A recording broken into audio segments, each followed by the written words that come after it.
bom dia, boa tarde, boa noite, meu amigo, minha amiga, espero que você esteja muito bem. Seja bem-vindo para o nosso dia 304. Dia 304, hoje vamos ler João 3:4. Amém? Vamos orar e a gente já inicia. Senhor Todo-Poderoso, nós te agradecemos, Pai, por tudo que o Senhor tem feito por nós. Muito obrigado, Deus, por mais uma vez podermos estar na Tua presença e conhecermos um pouquinho mais de Ti através da Tua palavra, Pai.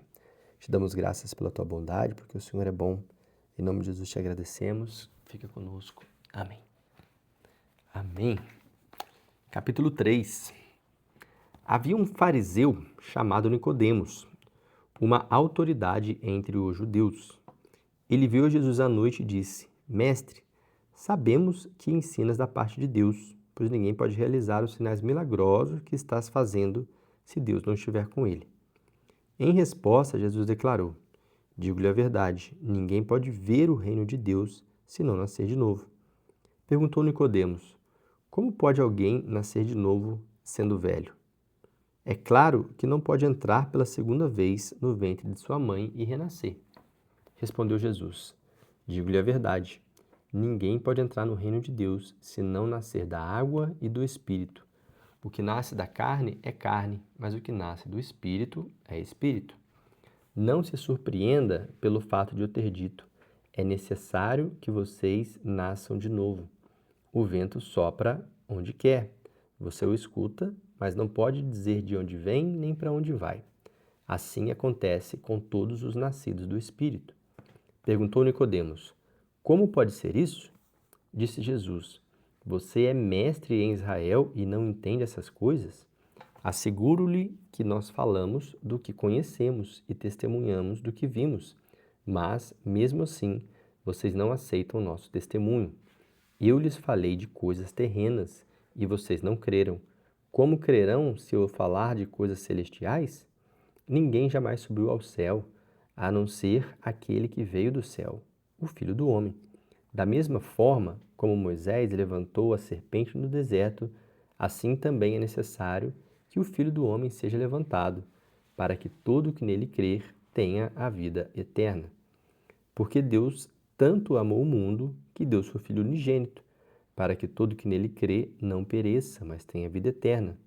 Pois Deus enviou o seu Filho ao mundo, não para condenar o mundo, mas para que este fosse salvo por meio dele. Quem nele crê não é condenado, mas quem não crê já está condenado por não crer no Filho unigênito de Deus, no Filho unigênito de Deus. Este é o julgamento. A luz veio ao mundo, mas os homens amaram as trevas e não a luz, porque as suas obras eram más. Quem pratica o mal odeia a luz e não se aproxima da luz, temendo que as suas obras sejam manifestas. Mas quem pratica a verdade vem para a luz, para que se veja claramente que as suas obras são realizadas por intermédio de Deus. Depois disso, Jesus foi com seus discípulos para a terra da Judéia, onde passou algum tempo com eles e batizava. João também estava batizando em Enom, perto de Salim, porque havia ali muitas águas e o povo vinha para ser batizado. Isto se deu antes de João ser preso. Surgiu uma discussão entre alguns discípulos de João e um certo judeu a respeito da purificação cerimonial. Eles se dirigiram a João e lhe disseram: Mestre, aquele homem que estava contigo do outro lado do Jordão, do qual testemunhastes, está batizando, e todos estão se dirigindo a ele. A isso João respondeu: Uma pessoa só pode receber o que lhe é dado dos céus. Vocês mesmos são testemunhas de que eu disse: Eu não sou o Cristo, mas sou aquele quem foi enviado adiante dele. A noiva pertence ao noivo.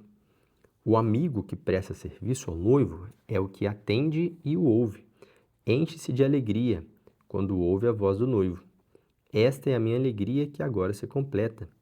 É necessário que ele cresça e que eu diminua. Aquele que vem do alto está acima de todos. Aquele que é da terra pertence à terra e fala como quem é da terra. Aquele que vem dos céus está acima de todos. Ele testifica o que tem visto e ouvido, mas ninguém aceita o seu testemunho. Aquele que o aceita confirma que Deus é verdadeiro, pois aquele que Deus enviou fala as palavras de Deus, porque ele dá o Espírito sem limitações. O Pai ama o Filho e entregou tudo em suas mãos. Quem crê no Filho tem a vida eterna. Já quem rejeita o Filho não verá a vida, mas a ira de Deus permanece sobre ele. Capítulo 4. Os fariseus ouviram falar que Jesus estava fazendo e batizando mais discípulos que João, embora não fosse Jesus quem batizasse, mas os seus discípulos.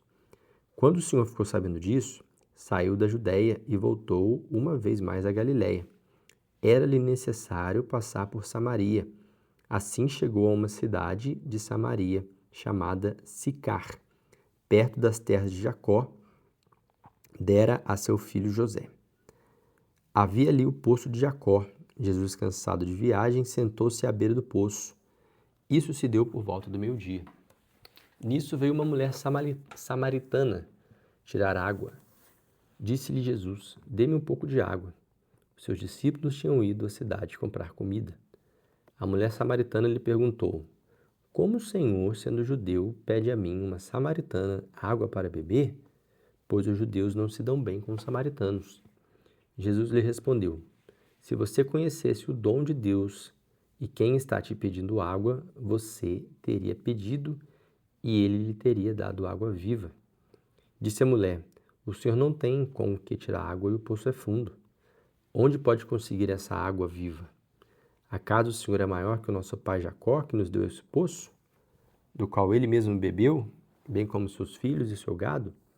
Jesus respondeu: quem beber dessa água terá sede outra vez, mas quem beber da água que eu lhe der, nunca mais terá sede.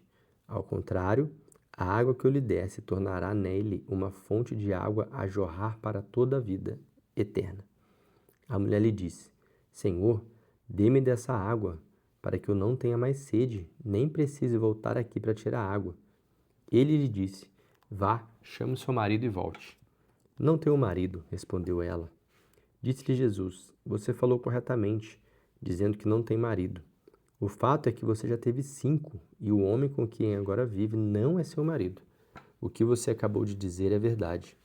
Disse a mulher: Senhor, eu vejo que é profeta. Nossos antepassados adoraram neste monte, mas vocês, judeus, dizem que Jerusalém é o lugar onde se deve adorar. Jesus declarou: creia em mim, mulher. Está próxima a hora em que vocês não adorarão o Pai nem neste monte, nem em Jerusalém. Vocês, samaritanos, adoram o que não conhecem. Nós adoramos o que conhecemos, pois a salvação vem dos judeus. No entanto, está chegando a hora, e de fato já chegou, em que os verdadeiros adoradores adorarão o Pai em espírito e em verdade. São estes os adoradores que o Pai procura. Deus é espírito, e é necessário que os seus adoradores o adorem em espírito e em verdade. Disse a mulher: eu sei que o Messias, chamado Cristo, está para vir. Quando ele vier, explicará tudo para nós. Então Jesus declarou: eu sou o Messias, eu que estou falando com você. Naquele momento, os seus discípulos voltaram e ficaram surpresos ao encontrá-lo conversando com uma mulher. Mas ninguém perguntou: que queres saber? Ou por que estás conversando com ela? Então, deixando seu cântaro, a mulher voltou à cidade e disse ao povo: venha ver um homem que me disse tudo o que tenho feito. Será que ele não é o Cristo? Então saíram da cidade e foram para onde ele estava. Enquanto isso, os discípulos insistiam com ele: Mestre, come alguma coisa. Mas ele lhes disse: tenho algo para comer que vocês não conhecem. Então seus discípulos disseram uns aos outros: será que alguém lhe trouxe comida? Disse Jesus: a minha comida é fazer a vontade daquele que me enviou e concluir a sua obra. Vocês não dizem: daqui a 4 meses haverá colheita? Eu lhes digo: abram os olhos e vejam os campos. Eles estão maduros para a colheita. Aquele que colhe já recebeu o seu salário e colhe o fruto para a vida eterna, de forma que se alegram juntos o que semeia e o que colhe. Assim É verdadeiro o ditado: um semeia, outro colhe. Eu os enviei para colherem o que vocês não cultivaram. Outros realizaram um trabalho árduo, e vocês vieram usufruir do trabalho deles. Muitos samaritanos daquela cidade creram nele por causa do seguinte testemunho dado pela mulher: ele me disse tudo o que eu tenho feito. Assim, quando se aproximaram dele, os samaritanos insistiam em que ele ficasse com eles. E ele ficou os 2 dias. E por causa da sua palavra, muitos creram. E disseram à mulher: agora cremos não somente por causa do que você nos disse, pois nós mesmos o ouvimos e sabemos que este é realmente o Salvador do mundo. Depois daqueles 2 dias, ele partiu para Galiléia. O próprio Jesus tinha afirmado que nenhum profeta tem honra em sua própria terra.